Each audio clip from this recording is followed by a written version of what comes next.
Israel is agreeing to begin negotiations with Lebanon as soon as possible. That's according to Prime Minister Benjamin Netanyahu, who says the focus remains on disarming Hezbollah.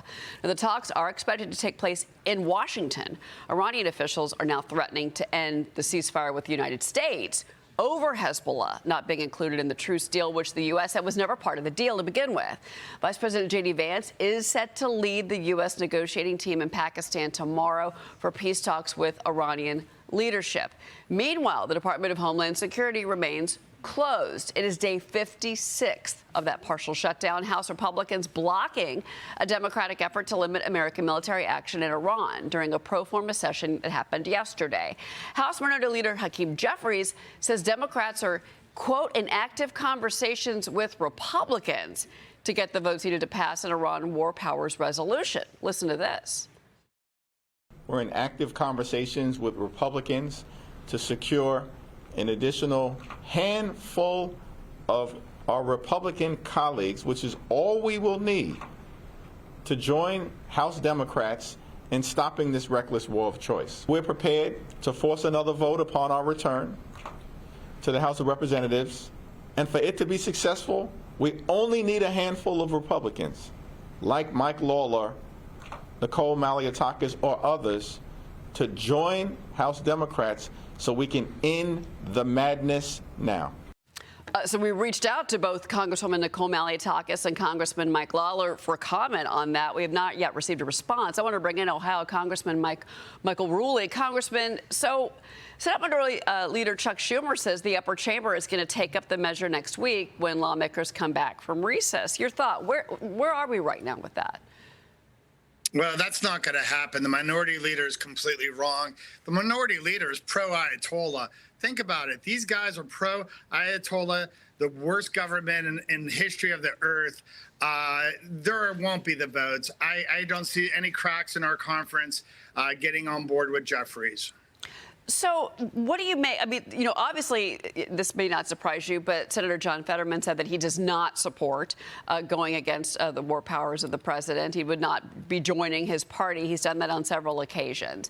But all of this amid the funding battle for DHS. And Senate Republican Whip John Barrasso and Senate Budget Committee Chair Lindsey Graham are set to meet with President Trump today to discuss funding immigration enforcement within the department, but that would use only Republican votes. It's all part of the two-step strategy to end that 56-long day shutdown, day 56 today, without agreeing to the Democrats' demands on immigration policy. Now, Maria spoke with White House National Economic Council Director Kevin Hassett on the program yesterday about this reconciliation bill and that process. Listen to what he told her. We've made it clear about the things that we want to fund, and we have an avenue to get that done, and we're pursuing it aggressively. And we've got a lot of allies on the Hill, so I expect it will be done, and hopefully before June. When you say you've made it clear in terms of the priorities, you're saying fund DHS, right? Or is it the defense money, or is it the Save America Act? What specifically? The specifics are still being negotiated, but the bottom line is that the president has priorities, and he'd like to see them funded, and obviously Homeland Security is a top priority. We believe we can do with reconciliation. And do you want to see two reconciliation bills? You know, I am a tax economist. I'd love to have one every minute of every day.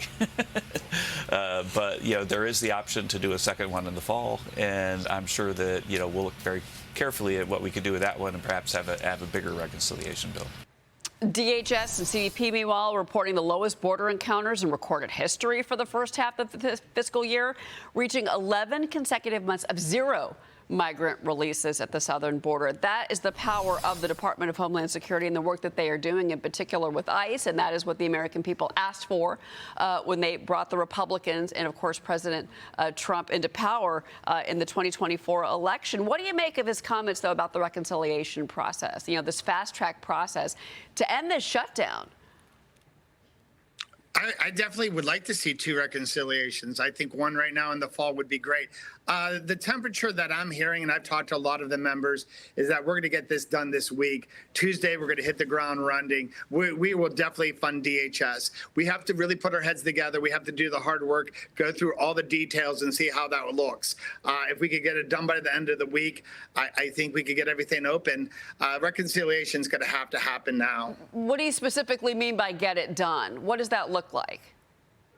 Well, I think it looks like that when you look at the funding and especially, the ICE part of it, I think that's where the Democrats are really hung up at. But when you look at, TSA, for example, I think a lot of our constituents has reached out and said enough is enough. We have to make it happen right now. So how the pots of money are going to line up is where the dirty work's going to be. I know Speaker Johnson's working on that right now. We have to try to get it to the point where the Senate is going to go along with us and we can have a final product.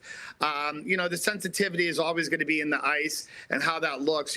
We did in the Great Big Beautiful Bill have enough funding for ICE to last till 2029, but the base salary of funding ICE needs to be addressed right now. How that looks is going to be the magic point. Well, also, too, it's not just with, TSA, which the president, ended up, greenlighting, them to get paid. But at the same time, you've got CISA, the cybersecurity arm. And we've had guests on the program say that that's their real concern here, because that is, first off, to have the Department of Homeland Security shut down during a conflict, an overseas war, is a bit of a shock. But the other side of this is that CISA is the one that does the work for these major events that are coming up soon. It's already April. We've got America 250 and we've got the World Cup, the FIFA World Cup. That group is who does all the initial groundwork, the prep work. And they're not doing that right now. They don't have the funding. Where does that group go?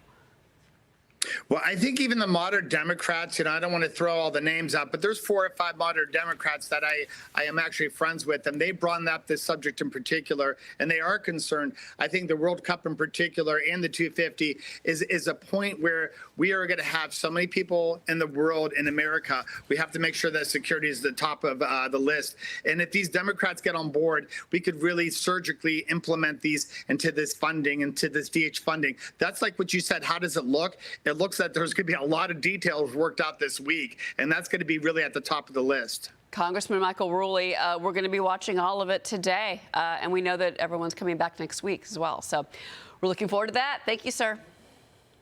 Thanks, Cheryl. All right, we've got a lot more coming up this morning. President Trump issuing a new warning to Iran, threatening bigger, better, and stronger strikes if they do not comply with the ceasefire agreement. Former Deputy National Security Advisor to President Trump, Victoria Coates, is going to weigh in on that. Plus, the planned peace talks in Pakistan set for tomorrow, led by the vice president. You're watching Mornings with Maria, live on Fox Business.